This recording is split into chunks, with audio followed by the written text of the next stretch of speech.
রাজ্য সরকারের পক্ষ থেকে মালদা জেলা পরিষদের নবনিযুক্ত মেন্টর বিধায়ক সাবিত্রী মিত্র এবং জেলা পরিষদের কো মেন্টর কাউন্সিলর চৈতালি ঘোষ সরকারকে সংবর্ধনা জানানো হলো বৃহস্পতিবার।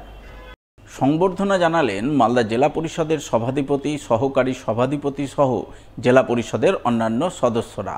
সংবর্ধনা জ্ঞাপন পর্বে হাজির ছিলেন মালদা জেলা পরিষদের অতিরিক্ত জেলাশাসক শেখ আনসার আহমেদ, জেলা পরিষদের সভাধিপতি লিপিকা বর্মন ঘোষ, সহ সভাধিপতি এটিএম রফিকুল হোসেন সহ জেলা পরিষদের একাধিক কর্মাধ্যক্ষ ও সদস্যরা। তারা সকলে মিলে রাজ্য সরকারের পঞ্চায়েত ও গ্রামোন্নয়ন দপ্তরের পক্ষ থেকে মালদা জেলা পরিষদের নবনিযুক্ত মেন্টর সাবিত্রী মিত্র এবং কো মেন্টর চৈতালি ঘোষ সরকারের হাতে পুষ্পস্তবক তুলে দিয়ে তাকে শুভেচ্ছা অভিনন্দন জানান। এই প্রসঙ্গে নবনিযুক্ত মেন্টর এবং কো মেন্টর দুজনেই জানান, মালদা জেলা পরিষদের সভাধিপতি, সহকারী সভাধিপতি সহ অন্যান্য সদস্যরা মিলে ভালো কাজ করছেন। সেই কাজ যাতে আরও ভালোভাবে হয় সেই ব্যাপারে তারা সাহায্য সহযোগিতা করবেন।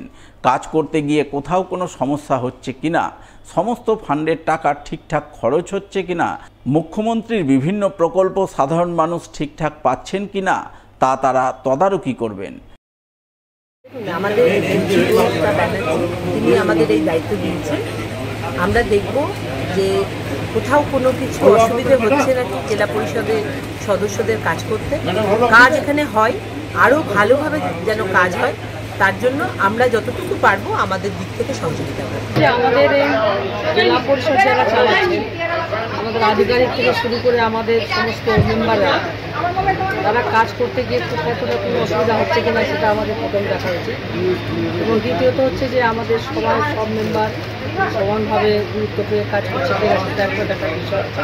দ্বিতীয়ত হচ্ছে যে আমাদের বিভিন্ন ফান্ডগুলো সঠিকভাবে এসছে, যেগুলো খরচা হয়েছে। যদি কোনো ফান্ড না হয়ে থাকে কোনো কারণবশত আমি জানি না, যদি থাকে সেগুলো আমরা দেখব এবং আমরা পরামর্শ দেবো যাতে জেলা পরিষদ থেকে আরও মানে সরকারের সাথে আমাদের মেম্বাররা আমাদের এক হয়ে জনগণের। মালদার মানিকচক গ্রামীণ হাসপাতালে চিকিৎসা পরিষেবার মুকুটে যুক্ত হতে চলেছে আরও এক নতুন পালক। মানিকচক গ্রামীণ হাসপাতালে গড়ে উঠতে চলেছে মাতৃমা বিভাগ। ইতিমধ্যে এই বিভাগের কাজের শিলান্যাস করেছেন মুখ্যমন্ত্রী মমতা বন্দ্যোপাধ্যায়।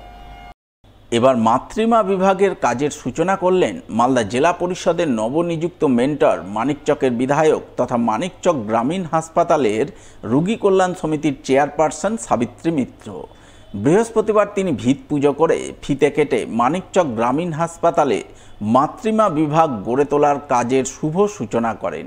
এই উপলক্ষে মানিকচক গ্রামীণ হাসপাতালে এক অনুষ্ঠান আয়োজন করা হয়।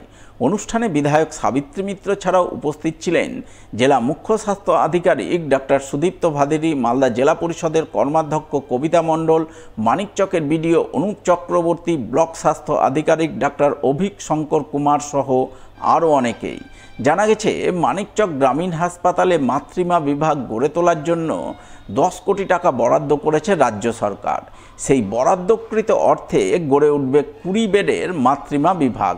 এছাড়াও সেই সঙ্গে থাকবে মা ও শিশুদের উন্নত চিকিৎসা পরিষেবা প্রদানের জন্য আরও নানান ব্যবস্থা।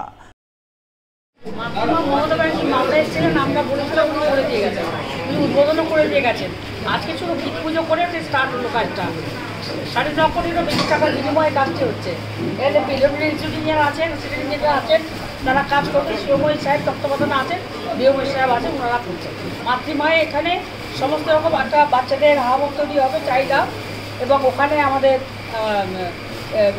মানে সিজার রুম থাকবে, মানে আরও অনেক কিছু আছে। আমাদের জেনারেল ওয়ার্ডও থাকবে, জেনারেল ওটিও থাকবে। তারপরে আমাদের 100 জনের ব্লাড টেস্ট, 100 রকমের ব্লাড টেস্ট হয়, তারও একটা ব্যবস্থার জন্য আমাদের সমস্ত সেক্টর হয়ে গেছে, কাজ চলছে। এগুলো খুব তাড়াতাড়ি করে চেষ্টা করলে যে একটা সময়তে মানিকচকটাকে আমরা সুপার স্পেশাল হসপিটাল করতে পারি আরও ভালোভাবে। তার থেকেও অন্য মালদা জেলায় হাসপাতাল যা পেয়েছে তার থেকে আমরা অনেক বেশি পেয়েছি।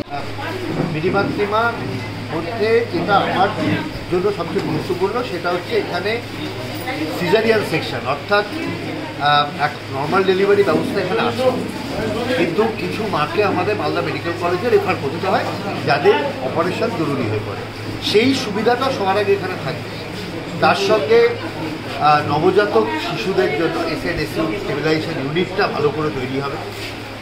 এর সঙ্গে একই সঙ্গে গাইনোকোলজিস্ট অর্থাৎ স্পেশালিস্ট যে সার্ভিস, গাইনোকোলজিস্ট, পেডিয়াট্রিশিয়ান, অ্যানেস্থেটিস্ট, সেই পোস্টগুলোতে লোক আসবে, এগুলো মাতৃমার অঙ্গ।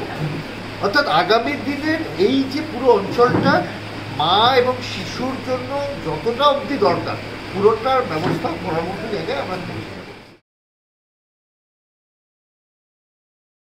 জল থই থই সড়কের কারণে চরম সমস্যায় পড়েন বিভিন্ন যানবাহন চালক থেকে শুরু করে সাধারণ পথচারী সকলেই। অথচ দীর্ঘদিনের এই সমস্যা প্রতিকারে নেই কোনো প্রশাসনিক হেলদোল, যা নিয়ে ক্ষোভে ফুঁসছেন মালদার হবিপুর ব্লকের আইহো বাসন্তী মোড় এলাকার বাসিন্দারা।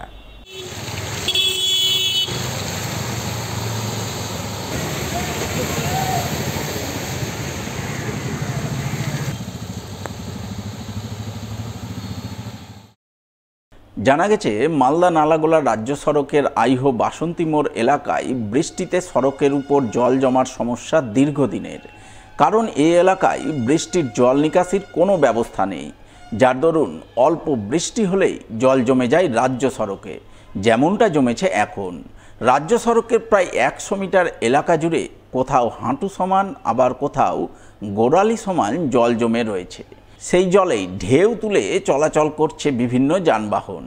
জল ভেঙে যাতায়াত করতে বাধ্য হচ্ছেন সাধারণ পথচারী থেকে শুরু করে বিভিন্ন স্কুল কলেজের ছাত্রছাত্রীরা। এখানে জল জমার জন্য আমাদের স্কুল টিউশন করতে অনেক অসুবিধা হচ্ছে। আমরা সব টিউশন বুলবুলিতেই করি, তো জল জমার জন্য আমাদের খুব অসুবিধা হয়।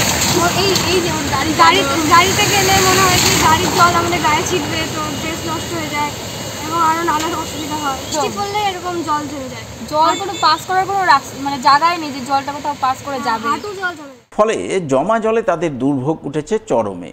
স্বভাবতই ক্ষোভে ফুঁসছেন এলাকার সাধারণ মানুষ।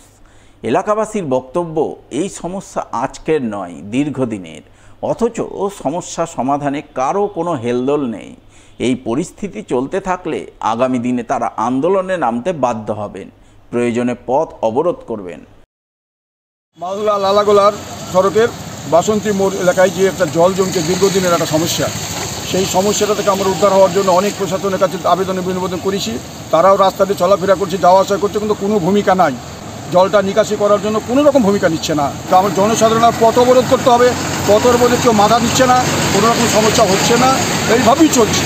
কত স্কুলের ছাত্রছাত্রী যাওয়া আসা চলাফেরা কত সমস্যা হচ্ছে, সেই সমস্যার জন্য কোনো রকম কোনো হেলদোল কারো কোনো সরকার পক্ষের কারণ নাই। সামান্য একটি বৃষ্টি হলে জল জমে, কতজনের জামা কাপড় নোংরা হয়ে যাচ্ছে, তাতে কত রকম সমস্যা তৈরি হচ্ছে, কত ঝঞ্ঝট হচ্ছে, কত অশান্তি হচ্ছে।